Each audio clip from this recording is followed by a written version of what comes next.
So, very serious story here today as a new warning is issued from the FBI about possible attacks by ISIS on American servicemen and women here in our country.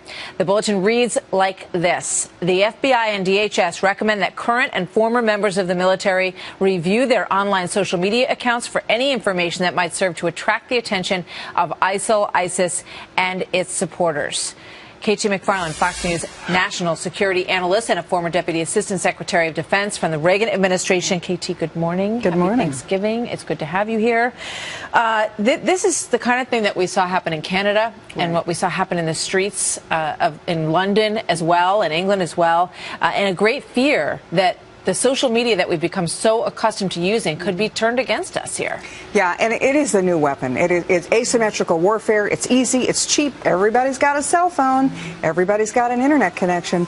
So here's how it happens. I met with the president of Iraq in the fall, and he said, do you want to know why that 30,000-person Iraqi army fled from ISIS in the city of Mosul in June? He said, everybody had a cell phone. All the generals took the cell phone to battle. And they got text messages from ISIS saying, if you don't lay down your arms and run away right now, we're going to slaughter your families. They put their cell phones down. They took their uniforms off, dropped their weapons. They ran away. Their soldiers saw the generals are leaving. We're out of here, too. That's how it happened. Now, the next step of this, though, is the social media cell phone part of it, that every military personnel is very dependent on it. Why? They communicate with their families that way. Yep. They communicate with their friends. If they're deployed overseas, they survive on social media. Every ship in the United States Navy has its own Facebook page. So anybody who wants to do harm to our military, they just go online, they look at that, they see he's deployed, his family's home alone. Now we have a target. That's why it's so worrisome, because it's easy, it's cheap, and it's a no-brainer if you're ISIS doing asymmetrical warfare. I mean, obviously, they're encouraging them to lock it down, to put all the privacy structures in place that you can. But we see, even in, the Target credit card environment, there are ways to get through these firewalls. So, what are we doing to sort of, is there a way to kind of turn this against them and figure out sort of a way to fight back against it? Well, I think that would, in fact, be the next step.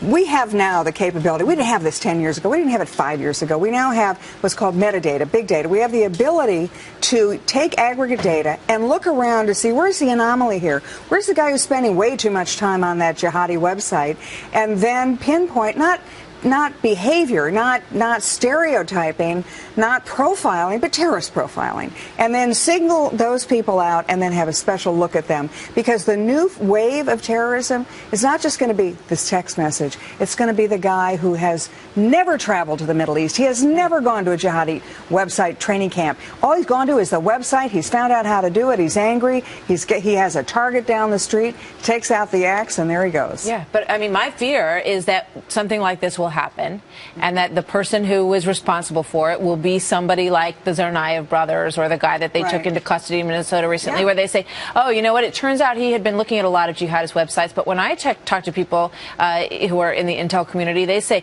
look, Martha, our hands are tied in a lot of these things. We can't get into that data the way people think that we can. And how can we open up that world to make it easier for them to do just that? Well, look, we're the United States of America. We can do just about anything we want to do and put our minds to. We need to get the civil liberties. We need to protect those. But we also have new abilities that we don't have to impinge on the civil liberties of Americans, that we can aggregate out the people who have behavior patterns of terrorists, and then we can look at them more closely. That doesn't deny the civil rights or the privacy rights of you and me, but what it does do is use the technology that only we have to find those people and find them before they commit terrorist attacks. Don't arrest them, but let's look at them. Let's track them before they become operational, before we see yet another axe-wielding, rifle-toting guy who's gone and screams, jihadist phrases as he goes to attack civilians. Very scary. KT, thank you very much. Thank you, We'll see you next time.